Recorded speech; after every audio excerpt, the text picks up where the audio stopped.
Guys എന്തല്ല അപ്പോൾ നമുക്ക് മഹാബലിപുരം കണ്ടാലോ ഗായ്സ്. അപ്പോൾ ഇതാണ് നമ്മുടെ ബാക്കിൽ കാണുന്ന മഹാബലിപുരം. ഇവിടെ കുറേ എക്സ്പ്ലോർ ചെയ്യാണ്ട് നമുക്ക് എന്നാ കണ്ടിട്ട് വന്നാലോ. ഹലോ ഹലോ എന്താണെന്ന് പറയടാ. ഹലോ എൻ്റെ പേര് ശ്രീ. ഗായ്സ് നമ്മളിപ്പോൾ ഉള്ളത് മഹാബലിപുരത്താണ്. മഹാബലിപുരം എന്നും പറയും.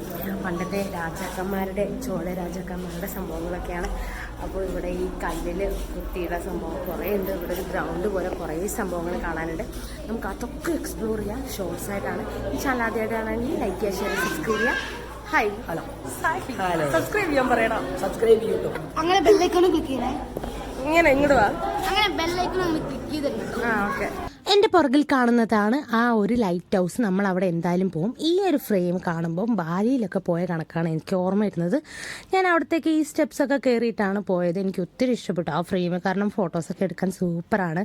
പണ്ടത്തെ ആ ഒരു ഹിസ്റ്ററിയൊക്കെ ഇത് കാണുമ്പോൾ എനിക്ക് ഓർമ്മ വരുന്നുണ്ട്. ഇതിന് പുറകിലായിട്ടായിരിക്കും ആ ലൈറ്റ് ഹൗസ് കാണുന്നത്. നമ്മൾ എന്തായാലും അത് അടുത്ത വീഡിയോയിലാണ് എക്സ്പ്ലോർ ചെയ്യാൻ പോകുന്നത്. ലൈറ്റ് ഹൗസിൻ്റെ കയറുന്ന വീഡിയോസൊക്കെ ഞാൻ അടുത്ത വീഡിയോയിൽ എന്തായാലും കാണിക്കും.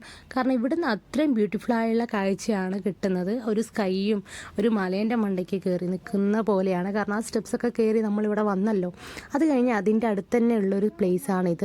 എനിക്കിവിടെ ഏറ്റവും ഇഷ്ടപ്പെട്ടത് ഈ കല്ലിൻ്റെ ഓരോ സംഭവങ്ങൾ ഇങ്ങനെ കറക്റ്റായിട്ടൊരു ഡിസൈനും കാര്യങ്ങളായിട്ട് കല്ല് കൊത്തി വെച്ചതാണ് എനിക്കിഷ്ടപ്പെട്ടത്. ഒരു പണ്ടത്തെ ഡിസൈന് പോലെ അതിൻ്റെ ഇടയ്ക്ക് മരങ്ങളും പാറകളൊക്കെ ഇവിടെ കറക്റ്റായിട്ട്. ഇത് ബീച്ചിനടുത്താണ് ഉള്ളത് മഹാബലിപുരം.